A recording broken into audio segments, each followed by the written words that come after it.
데드풀의 시체를 안고 있는 토르의 모습이라는 그 문구가 보이더라고요. 이 문구만으로 이미 엄청난 기대감을 주는 게 아닌가라는 생각이 듭니다. 앞으로 MCU의 미래가 엄청나게 많이 기대가 된다. 굉장히 밝다라는 생각이 들어요.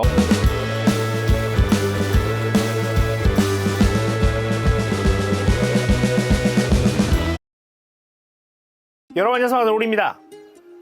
오늘은 지난 시간에 이어서 데드풀 두 번째 시간입니다. 지금 데드풀과 울버린에 대해서 얘기를 하다 보니까 주인공 데드풀을 다루고 있는데요. 지난 시간에 보신 분들은 아시겠지만 지난 시간 내용이 암에 걸린 윌슨 웨이드가 웨폰 X 프로그램에 참여해 활동을 하게 되는데, 암이 다시 진행되자 호스피스에 갇혀 고문에 가까운 실험을 이제 받았죠. 그리고 킬브루 박사와 그의 조수 에이젝스를 처리하고 탈출하면서 끝이 났습니다. 처음 시작부터 사실 좀 암울했어요. 이 데드풀이란 캐릭터가 탄생한 것 자체가 굉장히 암울한 과정을 겪어서 만들어진 캐릭터이기 때문에 이 데드풀이라는 캐릭터가 밝은 캐릭터이지만 굉장히 병맛 캐릭터고 B급 캐릭터이지만 굉장히 시작은 우울했다 라고 보시면 좋을 것 같아요. 굉장히 그 화려한 입담과 활기찬 어떤 그 액션에 비해서 너무나 힘든 과정을 겪었던 데드풀이었기 때문에 좀 더 이런 간극이 크게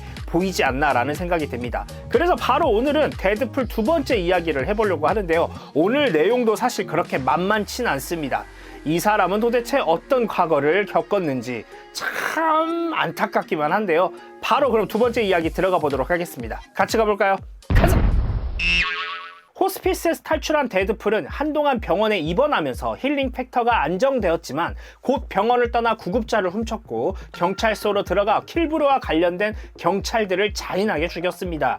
그리고 이 사건 이후 버틀러는 웨이드를 발견하게 되는데요. 이전에 디파트먼트 K에서 근무했던 버틀러는 웨폰 X 프로그램이 멀리 내다보지 못한다고 생각을 하던 사람이었습니다. 암이 치료되었는데도 슈퍼솔저로 일하지 않는다는 이유로 실험 대상으로만 이용되었기 때문이었죠.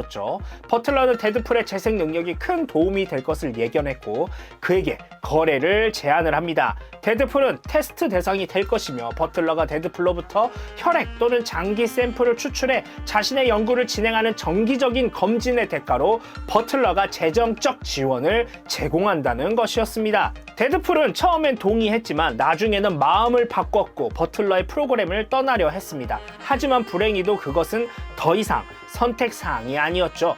다시 한번 프로그램에 참여한 데드풀은 반복적으로 타블라 라사라고 불리는 약물을 투여받게 됐고 이 약물은 그의 장단기 기억을 크게 손상시켰습니다. 그가 마음을 바꿔 도망가려 할 때마다 프로그램은 그에게 떠나고 싶었던 기억을 지워버렸고 또 다른 치료법을 제공했습니다. 게다가 버틀러는 데드풀이 장기간 현장에 필요하게 됐을 때 타블라 라사에 의해 손상된 기억을 대체하거나 덮어쓰기 위해 가상현실 시뮬레이션에 그를 강제로 집어넣기도 했었죠. 그 결과 데드풀은 호스피스 이전의 기억이 엉망진창이 되었고 그가 기억하는 것들은 종종 서로 모순이 되기도 했습니다. 이런 그에게 버틀러에게 복수할 기회가 생겼고 망설임 없이 버틀러의 목을 꺾어서 죽여버리죠. 그리고 데드풀은 자유를 얻어 뉴욕으로 향합니다. 목적 없이 표류하던 데드풀은 프리랜서로서 킹핀과 다양한 슈퍼빌런 혹은 범죄자들에게 고용되어 활동하며 커리어를 쌓게 됩니다. 그는 심지어 홉고블린으로 위장해 일하기도 했지만 잘 해내지는 못했죠. 또한 데드풀은 날지 못하는 위자들을 만나 프라이트풀 4의 새로운 멤버가 되기도 했습니다. 프라이트풀 4의 다른 멤버들은 컨스트릭터와 태스크마스터였습니다. 그들은 프랭클린 리차드를 납치하기 위해 백스터 빌딩에 잠입했지만 띵에 의해 쫓겨나면서 모든 것은 실패로 돌아갔습니다. 코스튬을 입는 것에 대한 가치를 알게 된 데드풀은 코스튬 딜러를 찾아갔고 쓰레기통에서 자신이 감당할 수 있을 만한 코스튬을 발견을 하죠. 그리고 그 운명적인 밤, 데드풀의 전설이 탄생합니다. 오늘 데드풀 두 번째 시간이었습니다. 이 코믹스 내용을 보면 굉장히 엉망진창 뒤죽박죽이에요. 이 코믹스 내용이 아마 데드풀의 어떤 기억으로 이제 가다 보니까 막 뒤섞여요. 막 뒤섞이고 이게 맞는 건지 아닌 건지 데드풀조차도 헷갈리기 때문에 이 내용을 보고 코믹스를 보고 있는 저도 헷갈립니다. 이게 맞는 내용이야? 이게 아니면 허상인가? 이게 진짠가? 이게 가짜인가? 막 이러면서 지금 제가 코믹스를 보고 있거든요. 코믹스를 막 보다 보니까 제가 혼란스러워요. 이런 코믹스는 좀 오랜만이다 라는 생각이 드네요. 사실 오프닝에도 말했지만 데드풀이 이런 실험이나 어떤 이런 불행한 과정을 겪어서 만들어진 캐릭터이기 때문에 이 기억 부분이 굉장히 뭔가 삭제되고 다시 씌워지고 삭제되고 다시 씌워지고 하면서 정신이 온전치 않은 캐릭터라는 생각이 확실히 들어요. 그래서 코믹스를 보면서도 제가 막 정신병이 걸릴 것 같은 약간 그런 느낌이 듭니다. 그래서 사실 조금 보기 힘든데 뭐 저는 그래도 끝까지 가야죠. 네, 어쨌든 코믹스를 잘 분간해 가면서 이게 맞는지 아닌지 뭐 이렇게 좀 생각을 하면서 끝까지 보면 될 것 같습니다. 영화 데드풀과 울버린에 대한 이야기를 해보려고 하는데 그 전까지는 사실 데드풀 3로만 알려졌었는데 2월 달에 이제 티저 예고편이 공개가 되면서 데드풀과 울버린으로 이제 확정이 되었단 말이죠. 그리고 최근에 코미콘에서 푸티지 영상이 이제 공개가 됐어요. 9분짜리 영상이 공개가 됐는데 보니까 그 무비띵크 님도 그 영상을 만드셨더라고요. 저는 이제 그 영상을 직접 보진 않고 이제 그 트위터 X에 올라와 있는 내용을 이제 좀 봤습니다. 이런 내용들이 공개가 됐구나 하면서 이제 봤는데 눈에 딱 보이는 그런 것들이 있었어요. 무엇이었냐면 데드풀의 시체를 안고 있는 토르의 모습이라는 그 문구가 보이더라고요. 이 문구만으로 이미 엄청난 기대감을 주는 게 아닌가라는 생각이 듭니다. 앞으로 MCU의 미래가 엄청나게 많이 기대가 된다. 굉장히 밝다라는 생각이 들어요. 그래서 그 부분들이 너무 궁금해요. 어떤 스토리로 가고 있길래 그런 모습이 나올까라는 생각이 듭니다.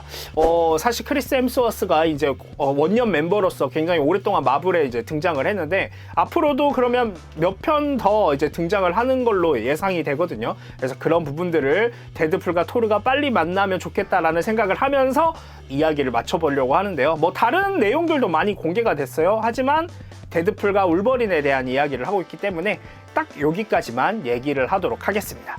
하나 더 얘기하자면 원래 데드풀이 제4의 벽이라는 이거를 깨고 현실로 왔던 적이 있는 캐릭터이기 때문에 기본 설정상 그래서 데드풀 자체가 자신이 만화 속에 존재하는 가상 캐릭터라는 사실을 알고 있거든요. 근데 이제 영화에서도 제4의 벽을 깨고 약간 이런 것들을 아무렇지 않게 얘기하는 그런 부분들이 이제 존재를 했어요. 그래서 데드풀의 어떤 기본 설정을 그대로 가지고 가서 영화에서도 보여주기 때문에 이 푸티지 영상에서도 보니까 어떤 특정 회사를 이제 언급하면서 뭐 욕을 하면서 이제 난 디즈니로 갈 거다 이런 얘기를 했다고 하더라고요. 그래서 그런 부분들을 보면 참 데드풀이 힙한 캐릭터다라는 생각이 들어요.